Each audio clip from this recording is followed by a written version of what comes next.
আসসালামু আলাইকুম, স্বাগতম দেশটক সংবাদে। আমি মোহাম্মদ রাকিব। আজকে সব আন্তর্জাতিক খবর নিয়ে হাজির হয়েছি। শুরুতেই জানিয়ে দিব সংবাদ শিরোনাম, তারপর বিস্তারিত বর্ণনা। আত্মরক্ষার অধিকার বৈধ, উপসাগরীয় দেশগুলোর প্রতি ইরানের বিবৃতি। খামেনি তেহরানে নেই, নিরাপদ স্থানে সরে গেছেন, রয়টার্স।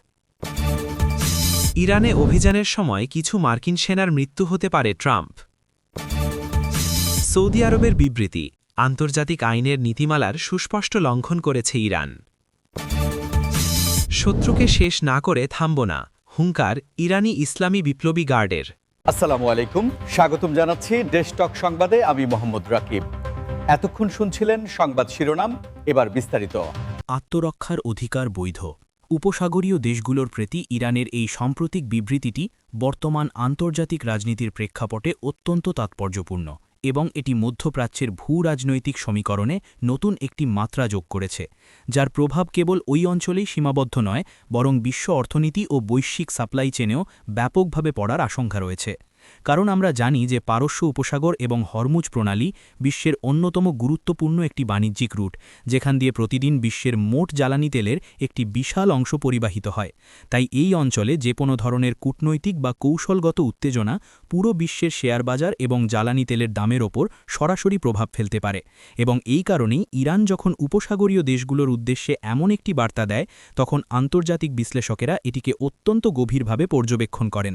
মূলত আন্তর্জাতিক আইনের ৫১ নম্বর অনুচ্ছেদে প্রতিটি সার্বভৌম রাষ্ট্রের আত্মরক্ষার অধিকারের কথা সুস্পষ্টভাবে উল্লেখ করা হয়েছে, এবং ইরান সেই আইনি ভিত্তির উপর দাঁড়িয়ে তাদের প্রতিবেশীদের আশ্বস্ত করার পাশাপাশি একটি প্রচ্ছন্ন কৌশলগত বার্তাও দিতে চাইছে যে তাদের গৃহীত যে কোনো পদক্ষেপ মূলত নিজেদের জাতীয় নিরাপত্তা এবং সার্বভৌমত্ব রক্ষার স্বার্থেই পরিচালিত হবে, কোনো ধরনের আঞ্চলিক অস্থিতিশীলতা তৈরির উদ্দেশ্যে নয়। তবে এই ধরনের বার্তার একটি মনস্তাত্ত্বিক দিকও রয়েছে, কারণ উপসাগরীয় সহযোগিতা সংস্থা বা জিসিসি-ভুক্ত দেশগুলোর সাথে ইরানের সম্পর্ক ঐতিহাসিকভাবেই বেশ জটিল এবং নানা ধরনের উত্থান পতনের মধ্য দিয়ে গেছে। তাই বর্তমান পরিস্থিতিতে এই দেশগুলো যেন কোনোভাবেই বহিরাগত কোনো শক্তির প্রভাব বলয়ে গিয়ে ইরানের জাতীয় নিরাপত্তার জন্য হুমকি হয়ে না দাঁড়ায়। ইরানের সর্বোচ্চ নেতা আয়াতুল্লাহ আলী খামেনি বর্তমানে রাজধানী তেহরানে নেই এবং তাকে সম্পূর্ণ নিরাপদ ও সুরক্ষিত একটি স্থানে সরিয়ে নেওয়া হয়েছে।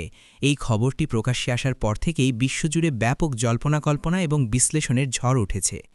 কারণ যে কোনো দেশের রাষ্ট্রপ্রধান বা সর্বোচ্চ ক্ষমতার অধিকারীকে যখন তার নিয়মিত অবস্থান থেকে সরিয়ে কোনো গোপন বা উচ্চ নিরাপত্তা বেষ্টিত স্থানে স্থানান্তর করা হয়, তখন সেটি প্রমাণ করে যে রাষ্ট্রীয় গোয়েন্দা সংস্থাগুলো এমন কোনো সুনির্দিষ্ট তথ্যের ভিত্তিতে কাজ করছে যা জাতীয় নিরাপত্তার জন্য অত্যন্ত স্পর্শকাতর। এবং আমরা যদি আধুনিক রাষ্ট্রব্যবস্থার নিরাপত্তা প্রোটোকলগুলো বিশ্লেষণ করি, তবে দেখতে পাব যে এই ধরনের পদক্ষেপ মূলত কন্টিনিউইটি অফ গভর্নমেন্ট বা সরকারের ধারাবাহিকতা বজায় রাখার যে বৈশ্বিক স্ট্যান্ডার্ড অপারেটিং প্রসিডিওর রয়েছে তারই একটি অংশ। যখন কোনো দেশের উপর কোনো ধরনের বাহ্যিক বা অভ্যন্তরীণ নিরাপত্তা ঝুঁকির সতর্কতা জারি করা হয়, তখন দেশের শীর্ষ নেতৃত্বের নিরাপত্তা নিশ্চিত করাটি সর্বোচ্চ অগ্রাধিকার পায়। কারণ রাষ্ট্রীয় কাঠামোর সিদ্ধান্ত গ্রহণের কেন্দ্রবিন্দু যদি সুরক্ষিত না থাকে, তবে পুরো প্রশাসনিক এবং কৌশলগত ব্যবস্থা ভেঙে পড়ার একটি বড় ঝুঁকি তৈরি হয়। রয়টার্সের মতো একটি প্রথম সারির আন্তর্জাতিক সংবাদ মাধ্যমের এই রিপোর্টটি এই কারণেই এতটা গুরুত্ব পাচ্ছে যে তারা সাধারণত অত্যন্ত নির্ভরযোগ্য সূত্র এবং গোয়েন্দা তথ্যের ভিত্তিতে এই ধরনের খবর প্রকাশ করে থাকে। এবং এই স্থানান্তরের খবরটি এমন একটি সময়ে এলো যখন পুরো অঞ্চলটি একটি চরম অনিশ্চয়তা এবং উত্তেজনার মধ্য দিয়ে যাচ্ছে, যার ফলে সাধারণ মানুষের মনে এবং আন্তর্জাতিক বিনিয়োগকারীদের মধ্যেও এক ধরনের শঙ্কা কাজ করছে।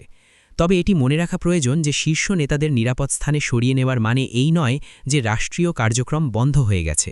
প্রেসিডেন্ট ডোনাল্ড ট্রাম্প সম্প্রতি একটি বক্তব্যে উল্লেখ করেছেন যে ইরানে কোনো ধরনের কৌশলগত অভিযান পরিচালিত হলে সেখানে কিছু মার্কিন সেনার জীবন ঝুঁকিতে পড়তে পারে বা তাদের মৃত্যু হতে পারে। তার এই মন্তব্যটি মার্কিন অভ্যন্তরীণ রাজনীতি এবং তাদের পররাষ্ট্রনীতির ক্ষেত্রে একটি বিশাল বিতর্কের জন্ম দিয়েছে, যা নিয়ে বিশ্বব্যাপী ব্যাপক আলোচনা হচ্ছে।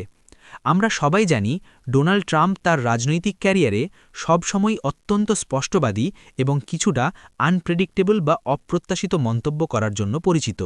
তবে সামরিক অভিযানের ঝুঁকি এবং মার্কিন সেনাদের জীবনের নিরাপত্তার মতো একটি অত্যন্ত সংবেদনশীল বিষয় নিয়ে যখন তিনি এমন প্রকাশ্যে মন্তব্য করেন, তখন সেটি কেবল আর কোনো সাধারণ রাজনৈতিক বক্তব্য থাকে না, বরং সেটি পেন্টাগনের সামরিক কৌশল, মার্কিন জনগণের আবেগ এবং আন্তর্জাতিক কূটনীতির একটি বড় অংশে পরিণত হয়। ভিডিওর এই পর্যায়ে আপনাদের কাছে একটি ছোট্ট অনুরোধ। আমাদের এই বিশ্লেষণগুলো তৈরি করতে আমাদের অনেক গবেষণা এবং পরিশ্রম করতে হয়, তাই ভিডিওটি যদি আপনাদের একটুও ভালো লেগে থাকে তবে একটি লাইক দিয়ে আমাদের উৎসাহিত করতে পারেন। আপনাদের একটি লাইক আমাদের এই ধরনের আরও নিরপেক্ষ এবং তথ্যবহুল কন্টেন্ট তৈরি করতে অনুপ্রাণিত করে। চলুন আলোচনায় ফেরা যাক। ট্রাম্পের এই মন্তব্যের পেছনের প্রেক্ষাপট বিশ্লেষণ করলে দেখা যায় যে মার্কিন যুক্তরাষ্ট্র ঐতিহাসিকভাবেই মধ্যপ্রাচ্যে তাদের সামরিক উপস্থিতির জন্য বিশাল মূল্য চুকিয়েছে। এর আগে বিভিন্ন দেশের অপারেশনে মার্কিন প্রশাসনকে ব্যাপক আর্থিক ক্ষতি এবং সামরিক প্রাণহানির সম্মুখীন হতে হয়েছে, যা মার্কিন নাগরিকদের মধ্যে বৈদেশিক সামরিক হস্তক্ষেপের বিষয়ে একটি চরম নেতিবাচক মনোভাব তৈরি করেছে। সৌদি আরবের পক্ষ থেকে দেওয়া সাম্প্রতিক একটি বিবৃতিতে স্পষ্টভাবে বলা হয়েছে যে ইরান আন্তর্জাতিক আইনের নীতিমালাগুলোর সুস্পষ্ট লঙ্ঘন করেছে, যা মধ্যপ্রাচ্যের কূটনৈতিক দৃশ্যপটে একটি অত্যন্ত গুরুত্বপূর্ণ এবং কৌশলগত অবস্থান পরিবর্তনের ইঙ্গিত দেয়। আমরা যদি একটু পেছনের দিকে তাকাই তবে দেখতে পাব যে গত বছর চীনের মধ্যস্থতায় সৌদি আরব এবং ইরানের মধ্যে একটি ঐতিহাসিক শান্তি চুক্তি স্বাক্ষরিত হয়েছিল, যার মাধ্যমে দীর্ঘদিনের বৈরিতা ভুলে এই দুই শক্তিশালী দেশ নিজেদের মধ্যে কূটনৈতিক সম্পর্ক পুনঃস্থাপন করেছিল এবং এর ফলে পুরো মধ্যপ্রাচ্যেই একটি শান্তির সুবাতাস বইতে শুরু করেছিল। কিন্তু বর্তমান প্রেক্ষাপটে সৌদি আরবের এই ধরনের একটি কড়া বিবৃতি সেই শান্তি প্রক্রিয়ার স্থায়িত্ব এবং ভবিষ্যৎ নিয়ে নতুন করে প্রশ্ন তুলে দিয়েছে। আন্তর্জাতিক আইনের কথা যখন বলা হয় তখন মূলত জাতিসংঘের সনদের বিভিন্ন অনুচ্ছেদ, বিশেষ করে অন্য দেশের সার্বভৌমত্বের প্রতি সম্মান প্রদর্শন, অভ্যন্তরীণ বিষয়ে হস্তক্ষেপ না করা এবং আঞ্চলিক স্থিতিশীলতা বজায় রাখার মতো মৌলিক নীতিগুলোর কথা বোঝানো হয়। সৌদি আরবের এই অভিযোগ মূলত এই নীতিগুলোর ওপর ভিত্তি করেই করা হয়েছে। রিয়াদ মনে করছে যে সাম্প্রতিক ঘটনাবলিতে ইরানের যে ভূমিকা বা পদক্ষেপগুলো পরিলক্ষিত হচ্ছে তা কেবল তাদের নিজেদের দেশের জন্যই নয়, বরং পুরো আরব উপদ্বীপ এবং এর আশেপাশের দেশগুলোর জাতীয় নিরাপত্তার জন্য একটি প্রচ্ছন্ন হুমকি তৈরি করছে। সৌদি আরব বর্তমানে তাদের ভিশন 2030 নামক একটি অত্যন্ত উচ্চাভিলাষী এবং যুগান্তকারী অর্থনৈতিক সংস্কার কর্মসূচি বাস্তবায়নের দিকে এগোচ্ছে, যার মূল লক্ষ্য হল তেল নির্ভর অর্থনীতি থেকে বেরিয়ে এসে দেশটিকে পর্যটন। শত্রুকে শেষ না করে থামব না। ইরানি ইসলামী বিপ্লবী গার্ড বা IRGCর এই হুঙ্কারটি বর্তমান সময়ের সবচেয়ে আলোচিত এবং উত্তেজনাকর সামরিক বিবৃতিগুলোর মধ্যে একটি, যা আঞ্চলিক নিরাপত্তার ক্ষেত্রে একটি চরম মাত্রার মনস্তাত্ত্বিক এবং কৌশলগত উত্তাপ ছড়াচ্ছে। IRGC বা ইসলামিক রেভলিউশনারি গার্ড কর্পস কেবল একটি সাধারণ সামরিক বাহিনী নয়, বরং এটি ইরানের শাসন ব্যবস্থা, তাদের অর্থনীতি এবং তাদের সামগ্রিক জাতীয় নিরাপত্তা কৌশলের একটি অবিচ্ছেদ্য এবং সবচেয়ে শক্তিশালী অংশ। যখন এই ধরনের একটি এলিট ফোর্সের শীর্ষ পর্যায় থেকে এমন চরম এবং আপোষহীন একটি বিবৃতি প্রদান করা হয়, তখন বুঝতে হবে যে তারা তাদের সামরিক প্রস্তুতি এবং প্রতিরোধের কৌশলকে সর্বোচ্চ পর্যায়ে নিয়ে গেছে। সামরিক বিজ্ঞানে এই ধরনের বিবৃতিকে কৌশলগত ডেটারেন্স বা প্রতিরোধমূলক মনস্তত্ত্ব বলা হয়, যার মূল উদ্দেশ্য হল প্রতিপক্ষকে নিজেদের শক্তি এবং সংকল্পের বিশালতা সম্পর্কে একটি জোরালো বার্তা দেওয়া, যাতে প্রতিপক্ষ কোনো ধরনের সরাসরি পদক্ষেপে যাওয়ার আগে বারবার চিন্তা করতে বাধ্য হয়।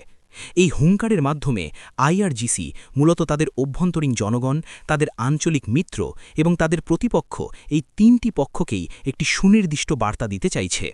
অভ্যন্তরীণভাবে তারা দেশের মানুষের মনোবল চাঙ্গা রাখা এবং রাষ্ট্রীয় কাঠামোর প্রতি জনগণের আস্থা অটুট রাখার চেষ্টা করছে। মিত্রদের তারা আশ্বস্ত করতে চাইছে যে তারা যে কোনো পরিস্থিতিতে শক্তভাবে পাশে দাঁড়িয়ে আছে এবং প্রতিপক্ষকে তারা জানিয়ে দিচ্ছে যে যে কোনো ধরনের কৌশলগত ভুলের জন্য চরম মূল্য চোকাতে হবে।